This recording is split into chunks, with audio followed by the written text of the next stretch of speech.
Hello students, welcome to my channel. तो जैसा कि आपका जो न्यू बैच है 2024-25 का बीए फर्स्ट सेमेस्टर का, तो हमने शुरू कर दिया है और सोशियोलॉजी की क्लास भी अब चल रही है चैनल पे। और सोशियोलॉजी का यूनिट नंबर 4 हम पढ़ रहे हैं और यूनिट नंबर 4 पर ऑलरेडी 1 वीडियो मैंने अपलोड कर दी है।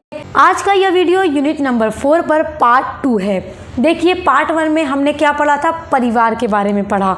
सामाजिक संस्थाओं में आपको परिवार, रिश्तेदारी, विवाह, शिक्षा और धर्म, ये सारे टॉपिक पढ़ने हैं यूनिट नंबर 4 में। तो परिवार वाला हमने इसके पहले वाली वीडियो में पढ़ लिया है। आज के वीडियो में हम रिश्तेदारी पढ़ेंगे, जिसको नातेदारी भी कहा जाता है।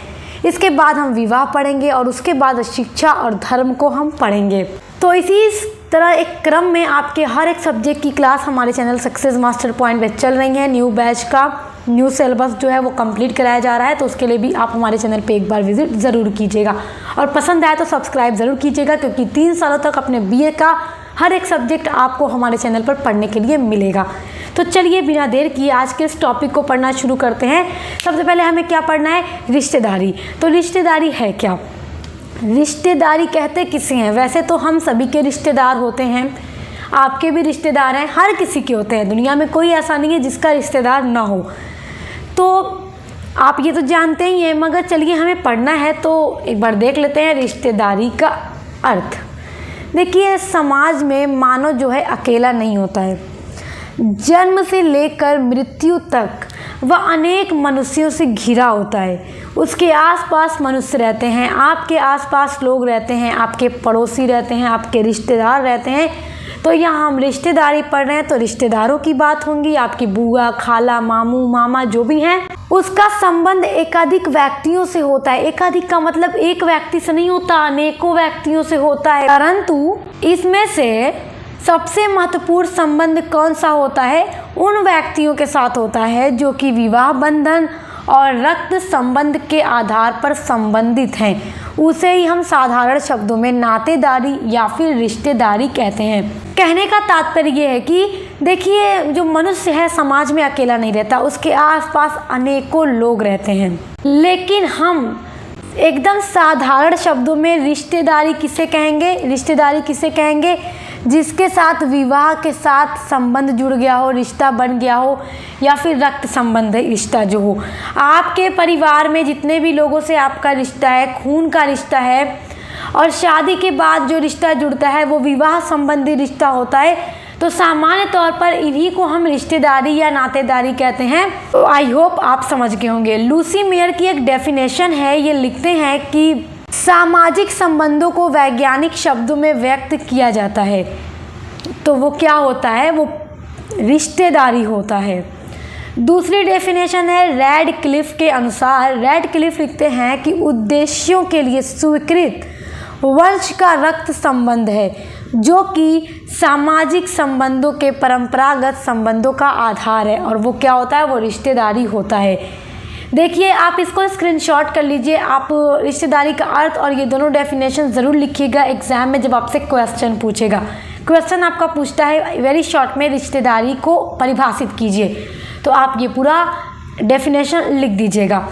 अब सब चलिए समझते हैं कि नातेदारी के प्रकार कितने हैं। प्रकार का मतलब टाइप्स ऑफ रिलेशनशिप। देखिए, एग्जाम में कभी कभी नातेदारी दे देता है, रिश्तेदारी नहीं देता, तो बहुत सारे बच्चे कंफ्यूज हो जाते हैं। तो ये बात दिमाग में एकदम नोट कर लीजिए, बैठा लीजिए कि नातेदारी या रिश्तेदारी का मतलब एक ही होता है।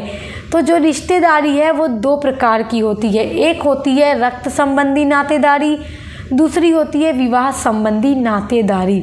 रक्त संबंधी नातेदारी उन रिश्तेदार को कहते हैं जिनके साथ आपका खून का रिश्ता हो। खून का रिश्ता किसके साथ होता है? अपने परिवार के लोगों के साथ, मम्मी पापा के लोगों के साथ, और आपके फैमिली में जितने भी लोग हों उनके साथ आपका खून का रिश्ता होता है। तो उस तरह के रिश्ते को रक्त संबंधी नातेदार कहते हैं। जैसे मान लीजिए आपकी बुआ वगैरह भी हैं, तो आपके पापा की सिस्टर हैं, तो उनके साथ भी कहीं ना कहीं आपके पिता का खून का रिश्ता है, तो आपका भी अच्छा खासा रिश्ता है, आपकी बुआ लगेंगी।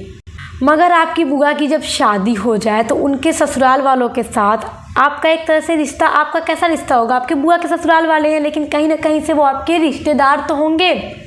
और आपकी बुआ का रिश्ता उनसे कैसे जुड़ा? विवाह के साथ। तो वो कैसी रिश्तेदारी होगी? विवाह संबंधी नातेदारी।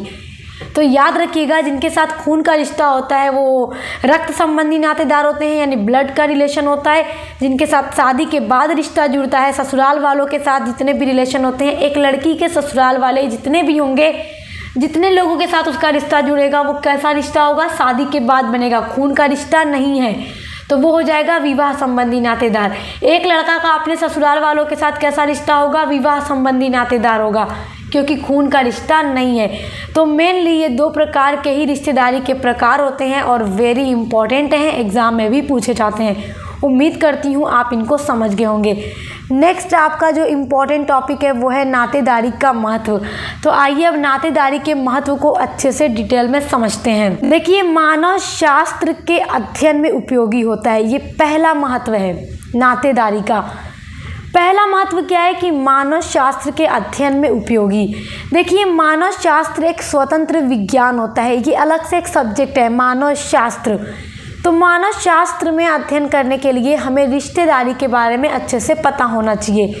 इस विज्ञान के ज्ञान की प्राप्ति के लिए नातेदारी यानी कि रिश्तेदारी का भी अच्छा ज्ञान होना ज़रूरी है, क्योंकि मानव शास्त्र कहीं ना कहीं मनुष्यों से जुड़ा हुआ विज्ञान होता है और उसमें हमें ज्ञान प्राप्त करना है, उसका अध्ययन करना है, तो हमें नातेदारी के बारे में अच्छे से पूरा ज्ञान होना चाहिए। और इसके आधार पर ही समाज की संरचना को समझने में क्या होती है, मदद मिलती है। तो कहीं ना कहीं ये नातेदारी का एक बहुत अच्छा महत्व है कि मानव शास्त्र के अध्ययन में भी ये हमारी बहुत ज़्यादा हेल्प करता है। दूसरा महत्व है मानसिक संतुष्टि। मानसिक संतुष्टि भी हमें मिलती है, संतुष्टि, ठीक है। अच्छा देखिए, आपको अगर एक कमरे में बंद कर दिया जाए, आपको किसी से न मिलना है न जुलना है और आपका कोई है ही नहीं, मान लीजिए इस दुनिया में, आप सिर्फ एक बार ये सोच लीजिए, सपोज दैट, मान लीजिए कि आपका इस दुनिया में कोई भी नहीं है, आप एकदम अकेले हैं, तो आपको कैसा फील होगा? एकदम अजीब सा, ऐसा लगेगा जैसे आपको कुछ हो जाएगा। देखिए, जब इंसान की थोड़ा बेचैनी होती है, अपने आसपास लोगों से मिलता है, अपने रिश्तेदारों से मिलता है, अपने भाई बहन से मिलता है, तो उसको बड़ा सुकून महसूस होता है, उसे मानसिक संतुष्टि भी मिलती है। तो नातेदारी के ज्ञान से व्यक्ति को मानसिक संतोष भी प्राप्त होता है, साथ ही व्यक्ति को अकेला नहीं समझता। साथ ही व्यक्ति जो होता है अपने आप को अकेला नहीं समझता, क्योंकि उसके आसपास अनेकों लोग रहते हैं, उसके रिश्तेदार रहते हैं, जिससे उसे काफ़ी ज़्यादा सुकून भी मिलता है। उसका कोई अपना है ऐसा एहसास उसको अपने मस्तिष्क में होता रहता है। उसे हर दफ़ा ये ख्याल रहता है कि हाँ, इस दुनिया में वो अकेला नहीं है, उसके आसपास बहुत से लोग हैं, उसके रिश्तेदार हैं, भाई बहन है, हर कोई है, और ये चीज़ उसे बहुत सुकून देती है, उसको अच्छे से लगती है। अगर कोई इंसान बहुत अकेला रहे, किसी से ना मिले जुले, तो दिमाग भी उस इंसान का ठीक से काम नहीं करता, काम करना बंद कर देता है, वो पागल जैसे हो जाते हैं। क्योंकि लोगों से मिलना जुलना, लोगों के बीच में उठना बैठना भी हमारे लिए ज़रूरी है। इससे हमारा माइंड क्या होता है, फ्रेश होता है। तो कहीं ना कहीं ये भी एक रिश्तेदारी का बहुत अच्छा महत्व है। तो आई होप आप रिश्तेदारी के बारे में सब कुछ बहुत अच्छे से डिटेल में समझ गए होंगे। तो नेक्स्ट जो वीडियो होगा वो विवाह के ऊपर होगा। विवाह के बारे में हम सब कुछ डिटेल में पढ़ेंगे और इसी तरह से हर सब्जेक्ट की क्लास चैनल पे चल रही है, उनके लिए आप विजिट कीजिएगा। इसको आप स्क्रीनशॉट कर लीजिए, ये नोट्स आपके काफ़ी काम आएगा, या नोट डाउन कर लीजिए। अब मिलते हैं नेक्स्ट वीडियो के साथ।